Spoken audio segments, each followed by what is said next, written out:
গাঁজা আমার আপনার 14 গোষ্ঠীর বাপে কেউ বানায় নাই। এটা কে বানাইছে? আল্লাহ সৃষ্টি করছে। আর আল্লাহ পাক রব্বুল আলামিন সূরা আর রহমানের মধ্যে বলে ফাবিআইয়া আলাই রাব্বুকুমা তুকাজ্জিমান, তুমি কোন নিয়ামতকে অস্বীকার করবা? গত কয়েকদিন আগে গাঞ্জা খাওয়ার দলিল বেরিয়েছে। কি দলিল? ফাবিআইয়া আলাই রাব্বুকুমা তুকাজ্জিমান, ভাই আল্লাহর কোন কোন নিয়ামত অস্বীকার করবা? তো গাঞ্জাও তো নিয়ামত। একটা গল্প মনে পড়ে গেছে, কমো আপনাদের, বিরক্ত হবেন না তো? মেথর চেনেন না আপনারা? মেথর কথা কয় না। মেথর বেচারার কাম কি? আতর ঘষা।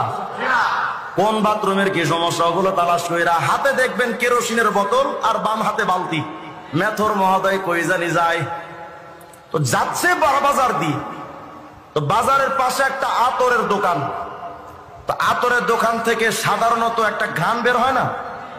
মেথর বেচারা যখন এখান দিয়ে যাচ্ছে, তা আতরের দোকানওয়ালা মাত্র দোকানের শাটার খুলছে।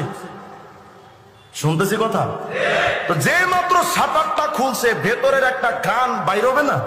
আতরের দোকান যেহেতু, আতরের দোকান থেকে ঘ্রাণ বের হয়ে লাগবে না লাগবে, লাগছে মেথরের নাকে। মেথর বেচারা তো আতর সহ্য হয় না, আতরের গান যখন নাকে লাগছে তো টাস করে পড়ে গেছে। এখন তো মহাবিপদ। আতরের দোকানওয়ালারা তো সাধারণত একটু হুজুর টাইপের হয়। বেচারা মনে মনে ভাবতেছে, আমি একে হুজুর, মেথর তুই মরবি মরবি, আর একটু দূরে গিয়ে মর, আমার দোকানের সামনে গায়ে এমনি তো জঙ্গি মামলা খায়, আবার না জানি কোন অপবাদ আমারে লাগায়। যত আশপাশে ডাক্তার কবিরাজ আছে সব আনা হলো, অ্যালোপ্যাথিক, হোমিওপ্যাথিক, গাছটা হারবাল সব ট্রিটমেন্ট চলছে, কাম হয় না। এই মেথরের ভাই যাচ্ছিল পাশ দিয়ে হেঁটে, একজন গিয়ে কয়, সুকুমার দা শুনছো? বলে কি?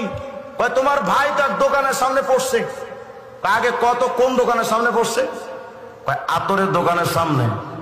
আমিও ভাবছিলাম ও তো আতরের দোকানের সামনেই পড়বে, ও তো অন্য কোনো জায়গায় পড়া জাত না, তো কায়দা মতো পড়ছে। তারপরে কি করলাম? ডাক্তার কবিরাজ অনেক কিছু আনছি, লাভ হয় না। ওভাবে লাভ হবে না, আমার নিয়ে চল।